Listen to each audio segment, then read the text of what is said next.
James chapter 1, we'll look at verses 12 through 15 this morning. Sermon title is Maturing in Temptation. You know that we're in this study of the book of James, and we've kind of given it this subtitle. It's The Road to Maturity. All throughout this book, James is teaching us this is what it looks like to be a maturing Christian. And this morning, he wants us to see that we are to endure trials and to guard our heart from temptation. So we want to learn to mature in temptation. And as we look at this text this morning, I've got just a very simple question for you, and it's surrounding this word motivation. And my question is simply this: what is it in your life that motivates you?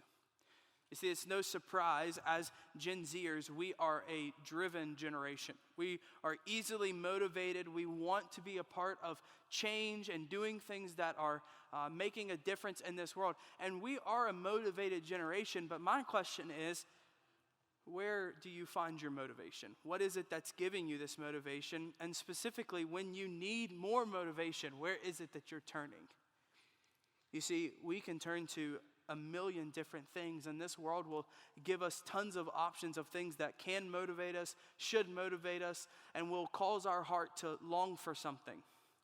But James tells us in this passage there is only one thing that we should be motivated by. There's only one kind of motivation for the Christian, and it's a spiritual motivation in light of the gospel. And it's a motivation that has its eyes fixed on heaven and its heart centered on a love for King Jesus. As we look at this passage and we talk about enduring trials and guarding our hearts against temptation, I need you to answer this question for yourself. Will the gospel be enough motivation for you? Will the fact that Jesus has saved you from being a sinner to now being a son or a daughter of the living God, will that be enough? Will that be enough for you?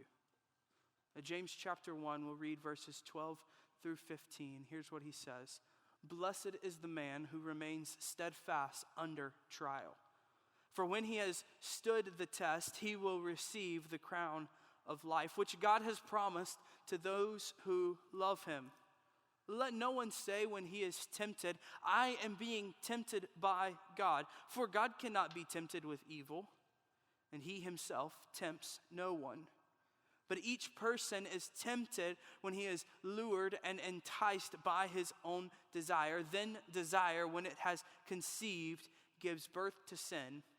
And sin, when it is fully grown, brings forth death. You see, here's the teaching goal this morning. Followers of Jesus mature as they are motivated by the gospel to endure trials and guard their heart from temptation. I want you to see this morning that you are to be motivated by the gospel, and when the gospel is central in your life, your eyes are fixated on heaven and your heart is centered on Jesus, trials will be nothing and temptations will be easily overcome, but only when the gospel is central.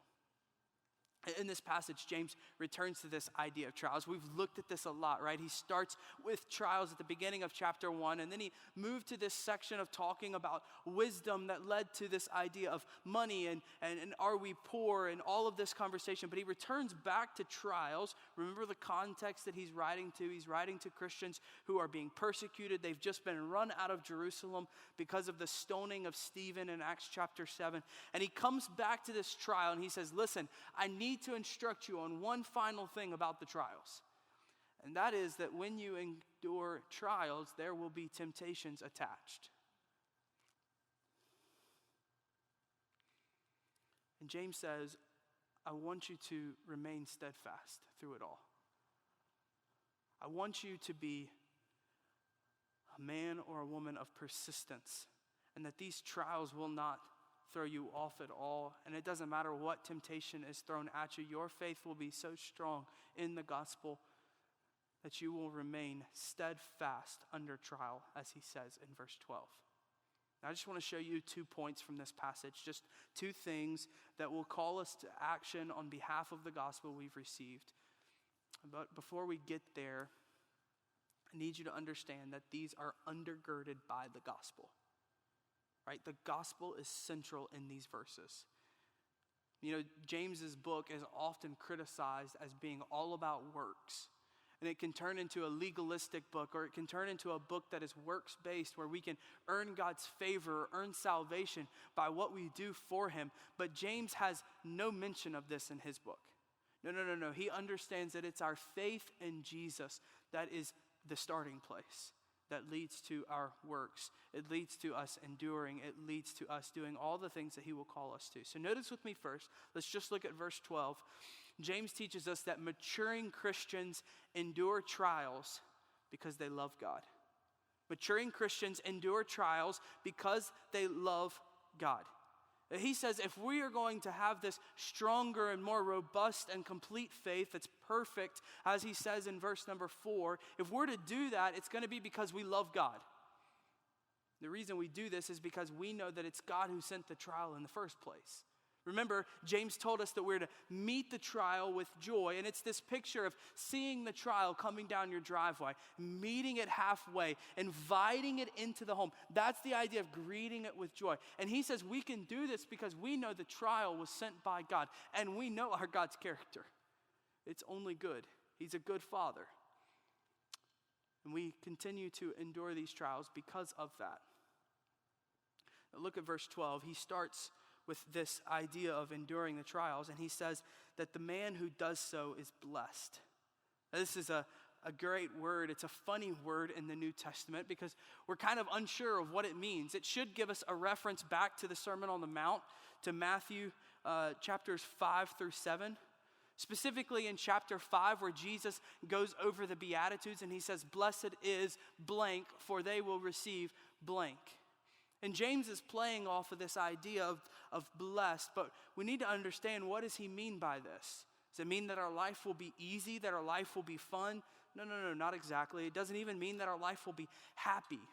Some have suggested that this word blessed means that it means our life will be a delight. It will be delightful. But I don't even think that gets to the root of it.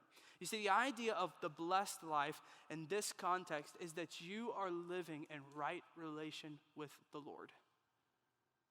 It means that your relationship with God, there's nothing messing it up. Now, this will lead to joy, maybe even some happiness. But it's not the idea that everything is going to be perfect.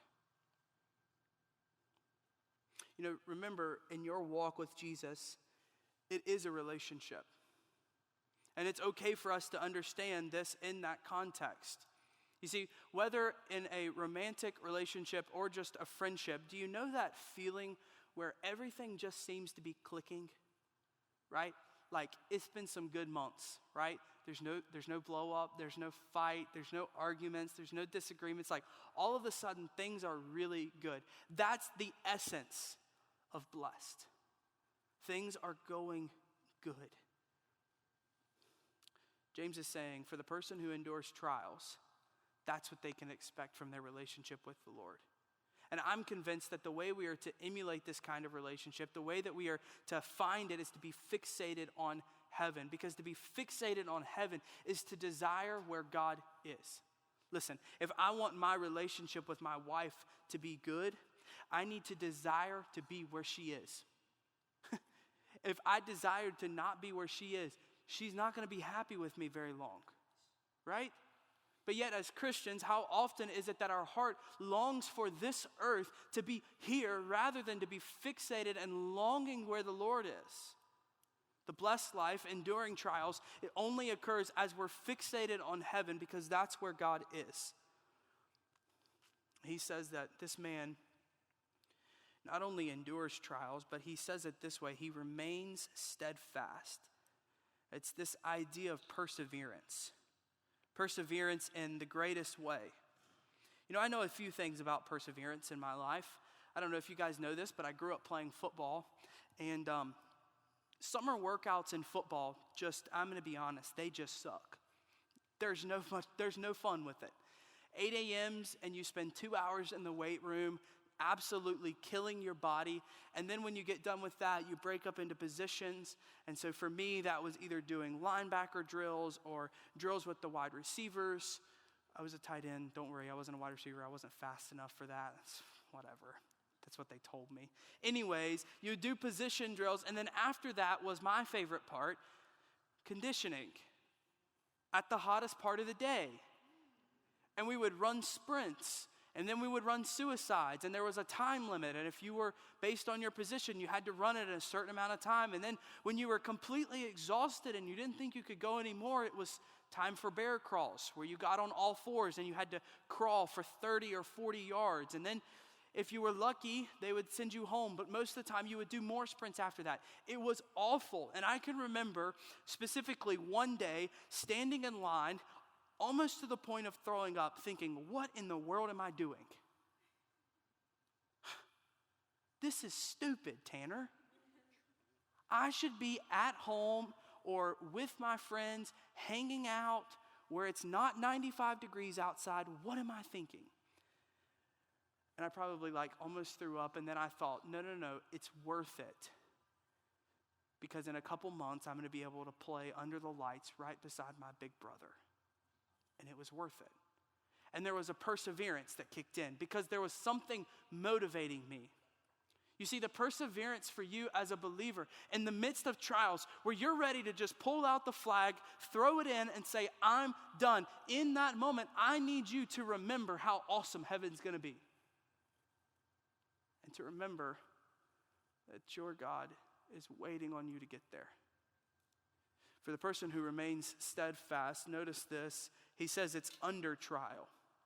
You see, you're under the trial because the trial was sent by God and he has more authority, which means, by the way, you can't escape it. So you might as well embrace it. That's good. You may want to write that down. You can't escape it, so you might as well embrace it. That's not even in my notes, like the Spirit, just in the moment.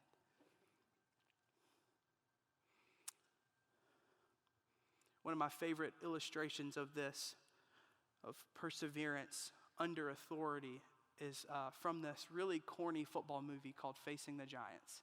You guys ever seen it?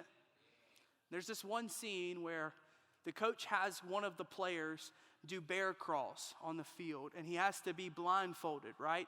Because if he could see where he was going, he would give up early. And then right before he gets to start, the coach says, whoa, we've got to put somebody on your back. And so now he's carrying a guy on his back, and he ends up going the whole length of the football field to prove that you can go farther than you think. There's a really good principle there for us as we persevere through trials. You see, we can go a lot farther than we think because it's not up to our strength. It's up to the Lord's. And as we rely on him, as we trust in him, not walking by sight, but by faith, he'll carry us the whole length of the field. He will allow us to stand under trial. And then I love this. James says that we will stand during the test. We'll stood under the test. Literally, this Greek word, it means to be approved. It's the idea that we've went through all the training. We've been fully equipped. He's playing off this idea that our faith is perfect and complete. He's already told us that. When we've been approved, look what we receive. As if we need more motivation, there's a promise of a reward here. And the reward is the crown of life. Now listen, I missed this and I've just got to go back. I love this word right here in this passage. This one right here. When. You say, why do you love that word? Because it tells me that the trials always come to an end.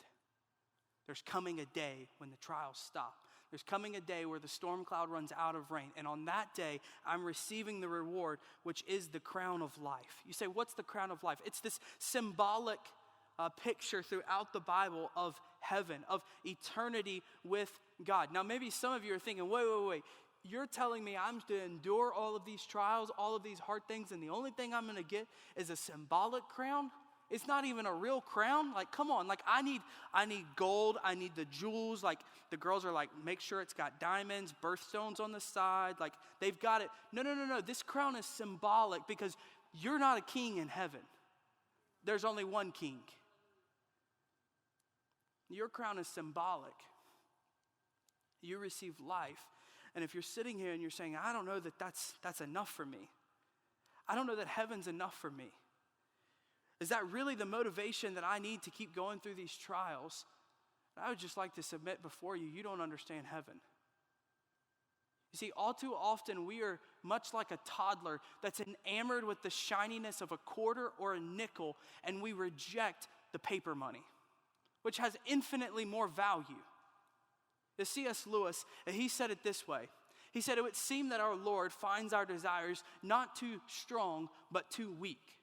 We're half-hearted creatures. We're fooling about with drink and sex and ambition when infinite joy is offered before us. We are like an ignorant child who wants to go on making mud pies in a slum because he cannot imagine what is meant by the offer of a holiday at the sea. We are far too easily pleased." You see, you're so convinced by the world that this place is better than heaven, you're missing out on the joy of enduring the trials. No. Your motivation is that the gospel will lead to a symbolic crown of life, which is eternity with King Jesus, where everything is perfect. And my favorite thing about heaven is that Revelation 21 tells us when we get there, God's going to wipe away those tears from our eyes. You know those tears you shed this week because things were too hard and you were ready to throw in the towel? God's word tells us that God saw those tears, and there's coming a day where he will say, "Daughter, no more. Son, no more. And all things will be made right." This is our motivation to be approved. James adds one last thing in verse 12. He says that this reward of heaven has been promised. It's been promised to us. You know what that means? You can trust it because he's faithful and he's never broken a promise before. And the promise is dependent upon one thing. To receive the promise, all you have to do is love God. You see, maturing Christians endure trials because they love God. They want to be with him. But lucky for us, we don't have to wonder how it is that we love God because he's told us. You see, 1 John chapter 5 and verse 3, he says this. "This is the love of God, that we keep his commandments. And his commandments are not burdensome." I love that. You know why? Because I hate it at the same time. Because his commands oftentimes feel burdensome to me. And that reminds me that I'm not really loving the Lord. To love God is to obey his commands and to do so willingly. You see, obedience is not obligatory for the Christian. It's sacrificial because we do so out of love. And by the way that we show that we love God is by listening to his commands. And James has already told us that we are to endure trials, and that's a command. You see, the very essence that we know we can endure the trials by loving God is by enduring the trials.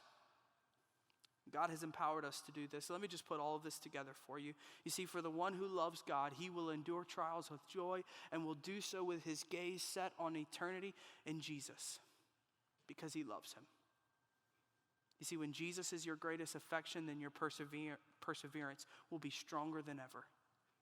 The days that you don't feel like you can keep enduring, you need to double down on your love for Jesus. The flip side of this is that those who do not persevere with Jesus are those who never loved him. Hear this statement and hear it well. Genuine faith is faith that lasts. Genuine faith is faith that lasts. If you want to know, will my faith persist? Just give it time and see what the trials do to you. You see, Jesus tells us this story in Mark chapter 4, and you're familiar with this passage. It's a parable of the sower, and Jesus tells this story of a man who goes around spreading seed. And the seed falls on all these different places. It falls on a path where the birds eat the seed. It falls on the rocky ground, and it begins to grow, but then it's scorched by the sun because it has no roots.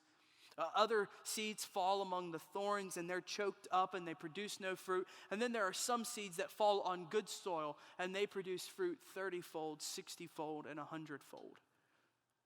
And what Jesus is telling us there is that the faith in certain people will be different. You see, when the gospel lands on the path where the birds are, that faith will be eaten up and will not take any root. For the person who hears the gospel and they are the seed that falls on the rocky ground, they will believe in the gospel right away, but have no depth of understanding and quickly fall away from Christ. For the one who is sown inside of the thorns, they will believe in the gospel, but not surround themselves with other Christians and try to live in the world, and the world will overtake them and they will produce no fruit, and their faith will also die. But for the one in the good soil, the one who produces the fruit, the one who obeys the word of God, their faith lasts. The faith that produces fruit is a genuine faith. Hear this loud and clear. True, maturing Christians are the ones who endure trials with joy because they love Jesus. They keep going. The question before you today is, what is your heart loving today? Is Jesus the greatest affection? What is your heart fixated on? Are you fixated on heaven? Or are you kind of like me, you're fixated on that Mexican lunch that's coming right after this is over? What are you fixated on? Where are your affections? That will lead you to your master. Let it be King Jesus. Maturing Christians endure trials because they love God. Notice with me next in these last 3 verses, maturing Christians examine their heart because God has loved them. You see, we endure trials because we love God, but we examine our heart because God has first loved us. You see, James's tune shifts slightly in these verses. He wants to continue talking about trials and persevering trials, but he wants us to hear that in the midst of trials, there's going to be this thing. There's going to be temptations. And he knows that in the midst of these trials, in the midst of these temptations, we're going to have this tendency to blame somebody. Because guess what? We hate taking the ownership of our stuff. The blame's not ours. It's got to be somebody else's. And James says, hey, listen, when you get to that point, you're going to want to say that it's God's fault. You've been tempted by God. But whoa. You cannot be tempted by God. You say, why can you not be tempted of God? It's because God is perfect. Which, by the way, this idea of a temptation, let me just define this for you. A temptation is an experiment to test one's integrity. You see, in the middle of your trial, you will be tempted to test your integrity towards God. Will you be faithful to Him? Well, this is exactly what happened in the story of Job, right? God sends the trial by allowing Satan, and then Satan uses all of these other things to throw arrows at Job to see, will he be a man of integrity? Let's see this in the temptation of lust. Lust is a test of our integrity to our spouse or future spouse. The temptation of stealing is a test of our integrity towards the possessions of others. The temptation of slander and gossip is the test of our integrity and honoring others. Every temptation you face is a test of your integrity and your faith in King Jesus. Will you be faithful to what He's called you to? There's always going to be a path that seems like a way out of the trial. But God's not told us to find the path. He's told us to endure and to do so with joy. The path will always lead us to breaking our integrity. You see, when you begin to view temptation in this way, you'll finally have the perspective to overcome it. Hear this, please hear this.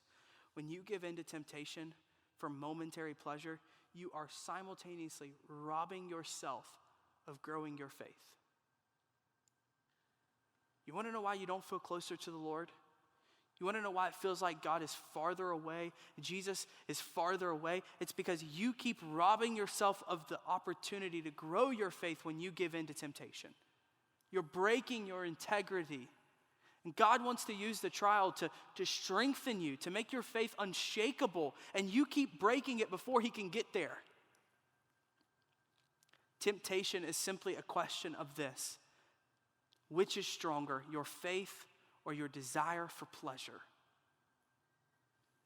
The worst part about it is sin is only momentary pleasure. You can't ever get enough. It'll always leave you hungrier than you found it. These temptations cannot come from God because He's perfect and He is only good. And He Himself cannot do it because He's not evil. He can tempt no one. No one at all. So in verse 14, James tells us, then where does temptation arise? Now, temptations come from Satan, but hear this very clearly. Temptations arise in your own heart. Look at this. Each person is tempted when they are lured and enticed by this. Whose desire? Their own desire.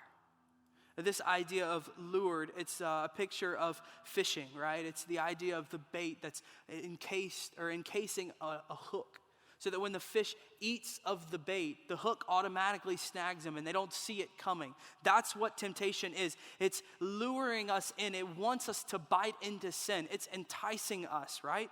Like, let's just be honest. Sin never looks bad, it never tastes bad, and it never feels bad. It's luring and enticing. Satan uses exactly what our heart's desiring to get us.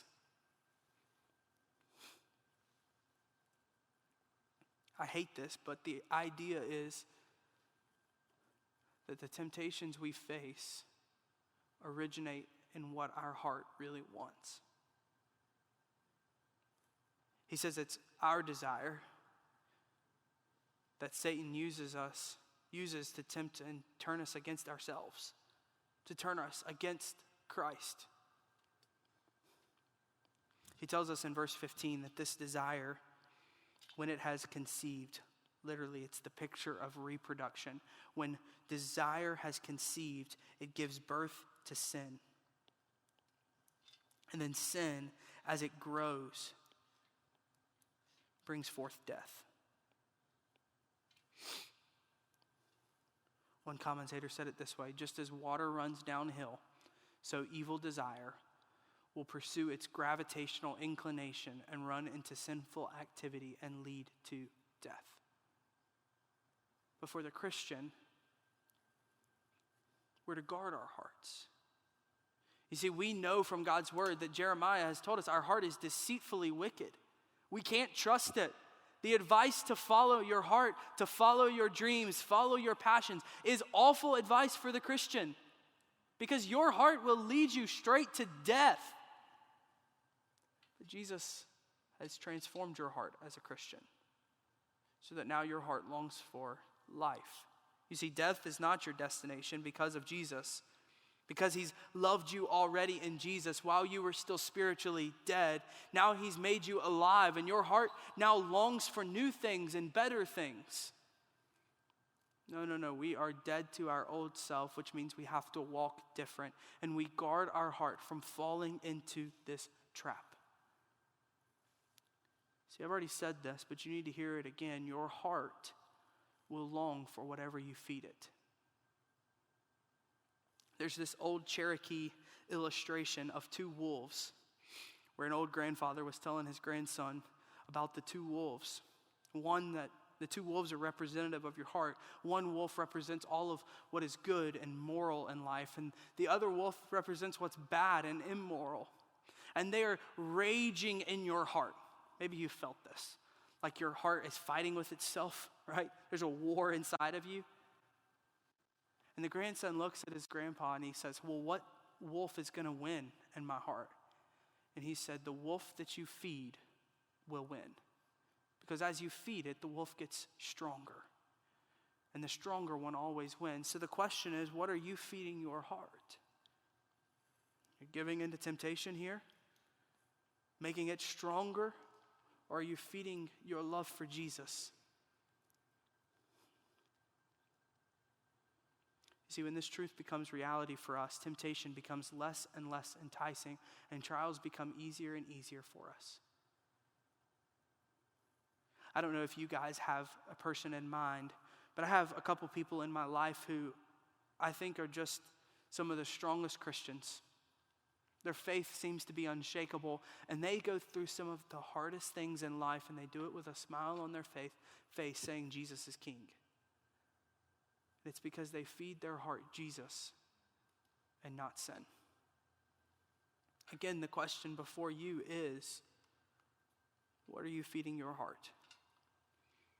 Are temptations avenues of momentary pleasure for you, or are they opportunities for you to show King Jesus that you really love him? Does your heart long for something more than God? Or is he enough for you? Is heaven enough? My prayer is that you would be so fixated on heaven and on the good news of the gospel that enduring trials would be easy. Examining your heart and finding the sin in your heart would be easy, and temptations would be slight work for you. That's what's true of a maturing Christian. That's what James is calling us to. But remember, at the center of all of this is that you've been empowered by Jesus to do it. It's not your strength, but it's his strength. So maturing Christians are the kind of people who endure trials because they love God, but they're also the people who examine their heart daily because God has first loved them. I'll leave you with this. You see, when we give in to temptation in the midst of trials, not only are we robbing ourselves of our faith being stronger, here's what we're doing. We're saying, Jesus, your love was great, but it wasn't that great. Your death was significant, but it wasn't that significant because it doesn't give me the pleasure that this temptation will. You see, every time you're faced with temptation, I want you to ask yourself this question. Which has more value to me? This momentary pleasure or eternity with King Jesus? Will you settle for the shiny quarter, or will you reach for the paper money that may be ugly but has way more value?